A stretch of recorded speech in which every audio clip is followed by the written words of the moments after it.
It is said it's not our differences that separate us, but our inability to recognize, accept, and celebrate those differences that separate us.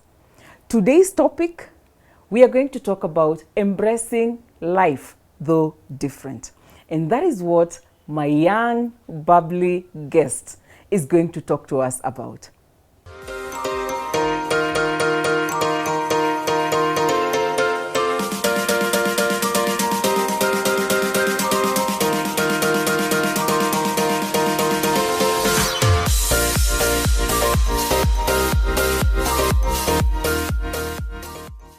Hi guys, I hope you're well. Welcome to A Fresh Start with Jackie, where we have fresh start conversations, people sharing the inspiring true stories, life experiences, and even experts who come here to give us tips on how to have our fresh start. Today's guest is a young, bubbly Faith that I met on the streets of social media, and I am so happy to finally meet her. She actually made time to come to be with us today for this interview, though it is her birthday. So don't forget to wish her a happy birthday, even though by the time you're going to watch this, it will be way after her birthday. Just wish her a happy birthday and let her wish her well. So, Faith, welcome to A Fresh Start with Jackie. Thank you for having me. It's good to see you. We've been talking on phone. It's good to finally meet you. Yeah, I was really looking forward to this. Awesome. Yeah. Awesome. Now that you're here, just tell us your name and what you do and a bit about yourself. So my name is Faith Musyoki. I'm a student mostly, but I freelance as a writer. Yeah, so basically that's my life in a nutshell. Okay. Yeah. Awesome. I actually, when I was calling you an activist. Because Yeah. Yeah. because on your wall, I have seen a lot of posts about albinism. And I thought, she is an activist. But I like what you told me. I'm not an activist. I'm just trying to live my life, though I look different. Am I right? Yeah, yeah. I feel like activist is more active, like it's in the word activist. Yes. And I don't think I would consider myself an activist for the sole purpose that I don't think I actively like go out of my way to champion a certain message. I just think the things that I post on my timeline are things I relate to. Yeah. So yeah, for that reason, I wouldn't. Also, it would be robbing the people that are actually activists of the title. So yeah. Yeah. But what I was really, what I liked about our conversation is when you were clear and told me that what I want to do, Jackie, is to live my life, embrace my life, though I may be different. Yeah. Yes. Now, tell us a bit about albinism. And I didn't go to a group of schools. So where I went to school, they say albino. Yeah. But as I'm growing older, I'm realizing that we call it albino. There's some now who call it albino. Yeah. But we might interchange the two, albino, whatever suits you. Don't judge us. So just tell us about this condition that makes you look different from me. And most of us, I think, are ignorant and we just don't understand it. Yeah, so basically albinism is a genetic condition. Yes. Which means it's something that you can't change. There's nothing you can't control it, right? Yes. Science has not yet advanced to the level where we can change our genes so that we don't transfer them to our children. So basically what it means is as a parent, we all have genes, made of genes. So there's a faulty gene that the parents have that causes the offspring to not have the capacity to produce the dark complexion, the melanin. Yeah. So like, I'll just give an example of myself. My parents are both dark. They're both very black. Wow. But I have albinism. And if you were to look at it scientifically, both my mom and my dad were carriers of the gene. And that's why when they had me, I have albinism because of the two genes. If one of them was not a carrier, say if my dad was the carrier but my mom was not a carrier, I would maybe be a carrier but I wouldn't have albinism. So basically that's how it works. And I have a brother who doesn't have albinism. So yeah, basically I think in a nutshell, it's just a genetic condition that's passed on to offspring from parents who are either carriers or parents who have albinism. Yeah. That's a very simple and good explanation. Talking from experience, my personal experience, I think I am like your parents, a carrier of the gene, albinism gene. Because I am a granddaughter to my great-grandparents who had it. I have cousins who have it. Early this year, I became an auntie to a very beautiful niece who also has albinism.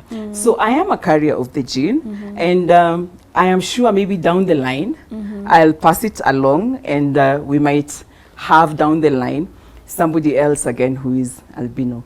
And I thank you very much for telling us that, and also explaining it. It's not contagious. No, it's not. Genetic. It's genetic, yeah. Yes. Yeah. When did you realize you're different? So I realized I was different, and this might sound odd, but I think I was 19. Oh. Or 18, but when I joined campus, like that's when I actually, like, it hit me, oh wow, okay, so I'm actually different, because like through my childhood I didn't know, genuinely, like I didn't know. My mom sometimes would scold me and be like, Faith, you don't know you're white, like if you play in the mud your skin shows. Like she would like be so upset because I didn't seem to get it. Even when I was in high school, my friends, some of my best friends used to just pull me off the field to be like, Faith, your face is getting red, you didn't apply sunscreen. And I'd have forgotten, like in my head, I think in my head I was black. I knew, like obviously I could see my skin is white, but it's almost like it didn't register in my head that I was different. Is it that it's never, and maybe that explains what you actually told me, it has never stopped you from just living your life? So you went to play like any other child is playing, though for you needed to actually be careful about the sun and sunscreen because of your skin. That's the thing, actually. I didn't need to be careful. I didn't know I needed to be careful. So me, I think it was just my mom. And I don't even know if we did the whole sunscreen all the time thing. I just know it was very playful. My report card, I always say this, my report card was always bright but very playful. Bright but too playful. Like literally, I wish I had a copy of that. Like literally too playful. I was a very playful child. I loved playing. The instances when, because I grew up in the coast, when I had sunburns, I guess it was mostly because I didn't wear sunscreen, or if I did, I didn't reapply it like after a couple of hours. So I got sunburned, but it was a non-issue. I didn't understand it. It was a non-issue. Maybe for my parents it was something, because I mean they were adults, they got it. But for me, even when I applied sunscreen, it wasn't like, oh, I'm applying this because I'm taking care of my skin. I'm different. It was just a mama mesema paka hiyo kitu, and then you know me, I just want to do it and go play, like whatever I need to do so I can go play. I'm doing that. So that's awesome. So you get to campus and you realize that I'm different. What is it that the society does that at times makes somebody who is different feel they're different? What is it that we do, either intentionally or unintentionally? I don't know. Also, that I would say because of the campus experience, that it was society really. I think also it was also me, and also natural processes, like you're becoming an adult, self-identity. You're starting to become more aware, and I think now people have always been doing these things that I might mention, but as when I was young, I didn't care much because I did not identify as being different, so it didn't matter. You know, if I was to come here and say, you're a tall guy, you wouldn't even think I was talking to you because you're not a tall guy, right? So it wouldn't affect you. But for me now in campus, I started like to almost like realize, oh, okay. Then now, if someone did anything, even if it was not, they weren't actually doing it, it was in my head, I would perceive it as they were doing it because I was different, you know. And then also in did I say high school? I meant campus. Also in campus, I got exposed now to other people with albinism, right? And I'm at KU, and what they do, they have hostels for like special needs hostels, right? Yeah. So I was in a regular hostel. I was fine. Actually, my first semester was awesome. Then my second semester, I got transferred to the special needs hostel. And then I had all these people around me that had special needs. And you very quickly realize, because a lot of people with special needs went to schools that were for that, right? Yes. So they all knew each other. They all went to to the same school. I went to regular schools, right? Okay. And you find that their perception of life is very different from yours. So very quickly, I start being like almost like introduced to this mentality where you're actually different, right? Because everybody in that environment thinks that way. Nobody associates with regular people, at least not often. I mean, unless it's just class and then that's it. But everybody keeps to themselves, and we sisi ni yani we're a clique. You know, those people don't get us, like kind of an environment. And having that, you know, when you're a freshman and hearing such things, and they sometimes get into your head. So like sometimes I go to class and sit and then notice no one would sit like next to me. Yes. And maybe they don't like sitting at the front. I sit at the front all the time. Maybe, I mean, most people don't like sitting. But still, me, I would perceive it as because I have albinism. Then now it started becoming very like a thing, you know, and I think that's, So how did you get yourself out of, how did you finally now decide, shift and decide that, you know what, I'm not going to, this is not going to be an issue. My difference is not actually an issue.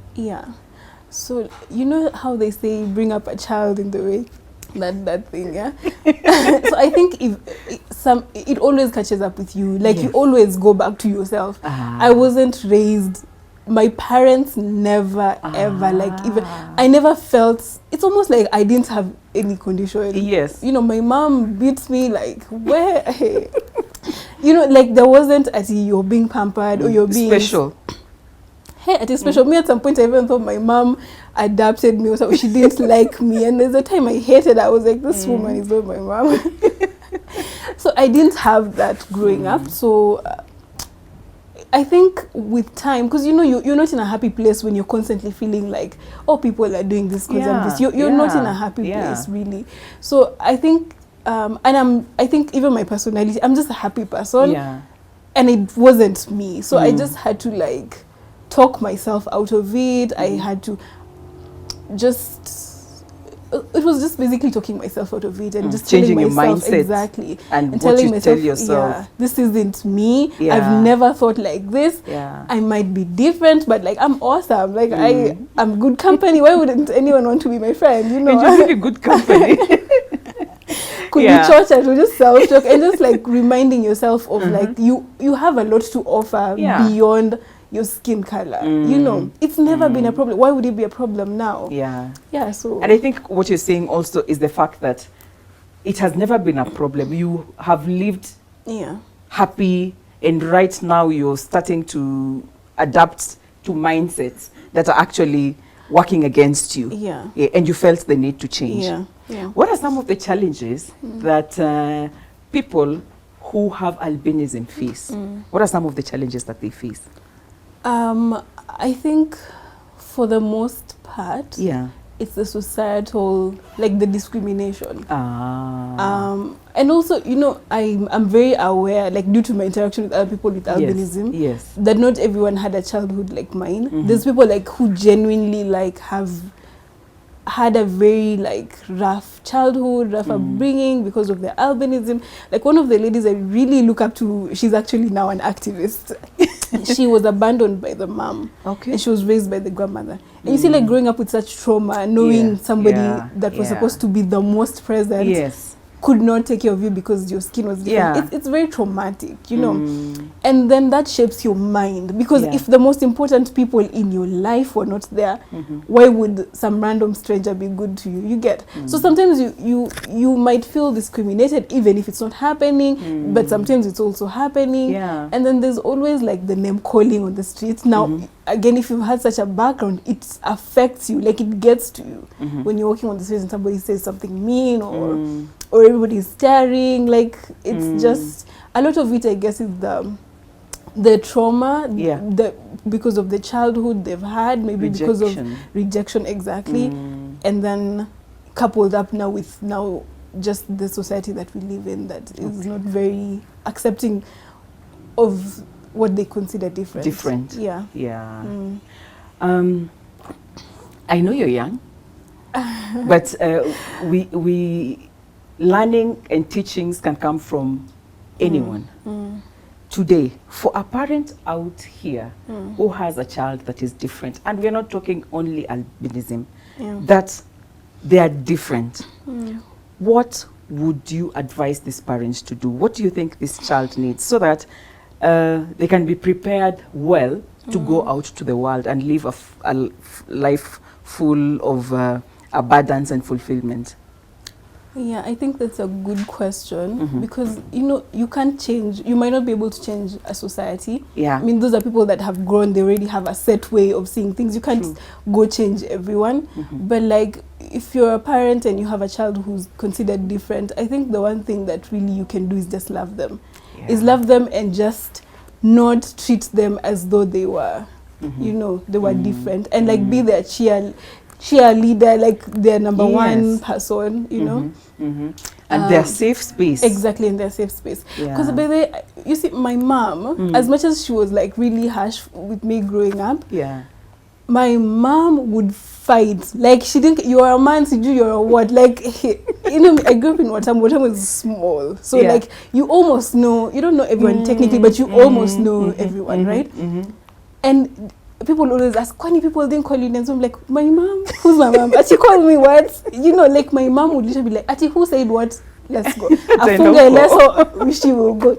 Like, my mom was very, and then she was very proactive, like with my school. And then also like, if you've grown up in the coast, education is not exactly like the most, and especially somewhere like Watamu where tourists are like everything, kids drop out of school to go whatever. Beach. And drugs and whatnot.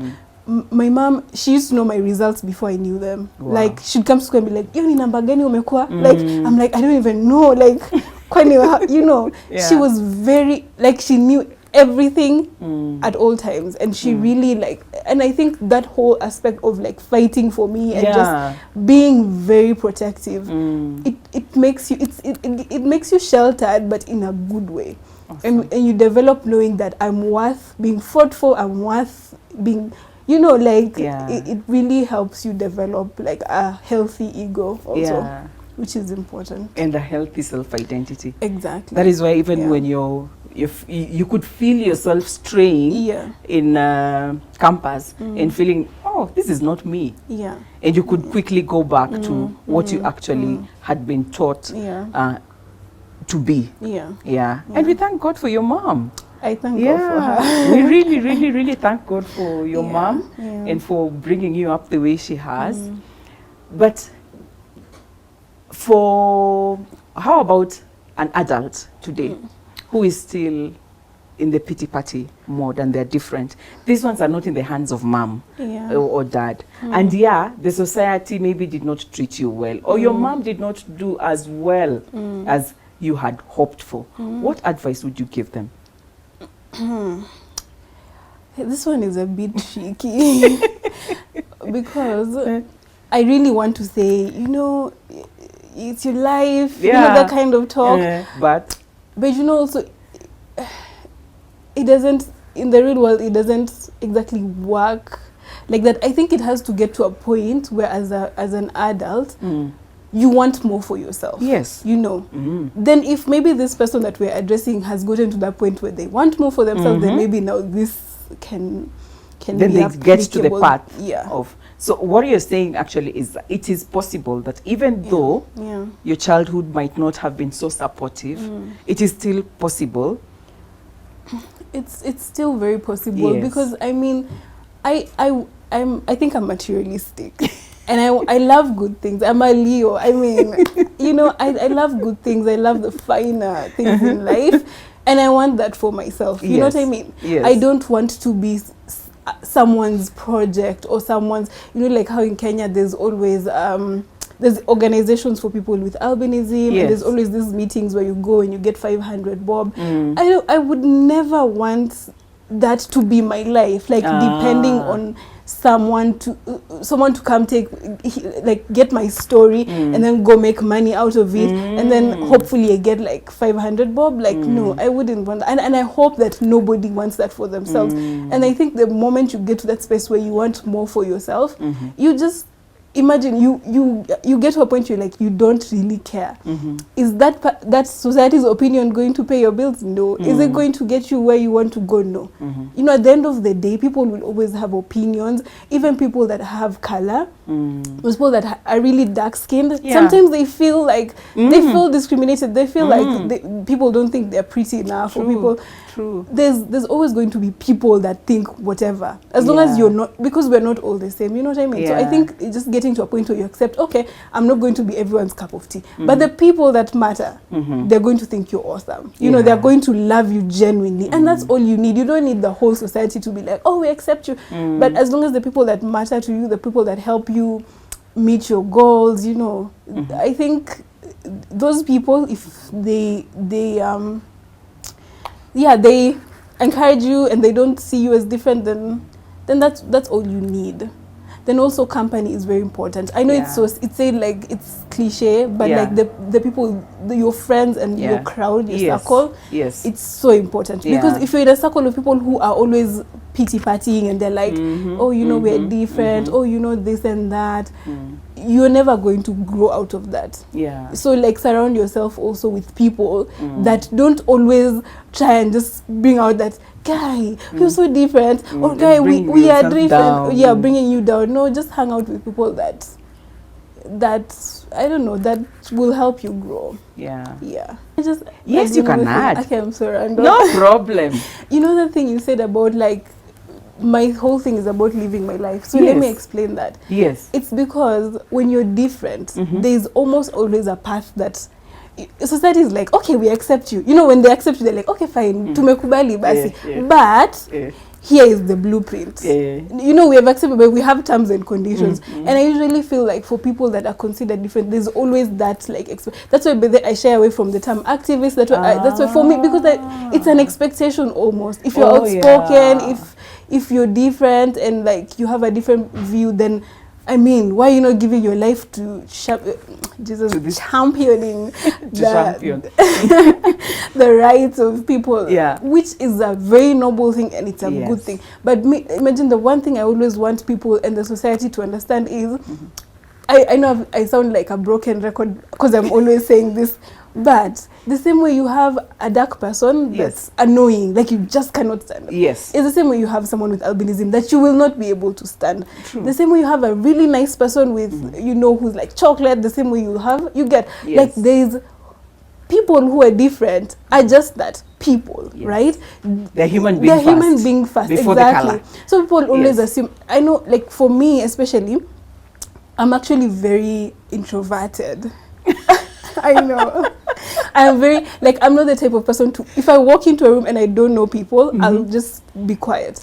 I'm not shy. I'm just, I'm not wired to just be those people who are like, oh, hi. Like, I'm not those people. And a lot of people just automatically assume, oh, she's shy, or she has a low self-esteem. There's always that, like, sometimes you say something, like, when I do start talking, I talk nonstop. And then I've always gotten this comment, I say, guy, hata unaweza ongea hivyo. I'm like, what does that even mean? You know, and for me, I feel like it's so important for people to just be allowed to be, if you're shy, it's okay. Even the dark-skinned people who are shy, and it's okay. We don't go like, oh my God, you know, you should be like, and there's always comparison. You see so-and-so, she's accepted herself. She's very confident. She's this and that. I'm like, no, please just stop. Like, please, like, for the love of God, stop. Like, everybody should just be allowed to live their lives.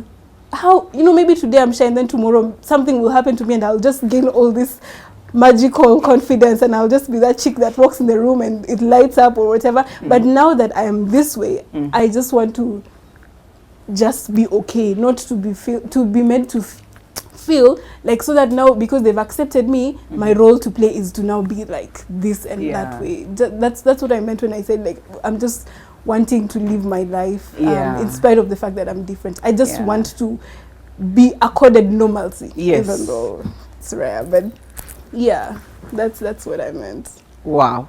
Yeah, I just thought I couldn't like not say that.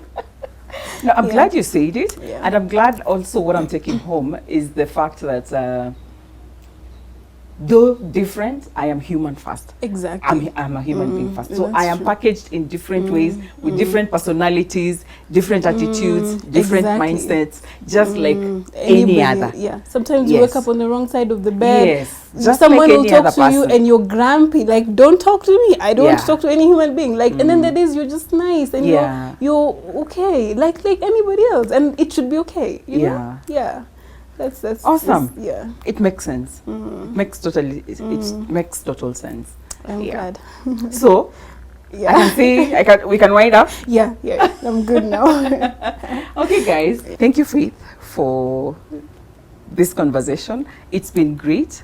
I think talking to you on phone felt like I know you, but Aw. this, I think I really, really, really know you, and it's been great. Thank you for coming. Thank you for having me. Thank you guys for watching. I hope you learned a lot in this conversation. I enjoyed this conversation a great deal. What I'm taking home, and I'm hoping that you'll take home with you today, is that though we may appear different, please know that we are human beings first. And that is the core of our being and living in the world.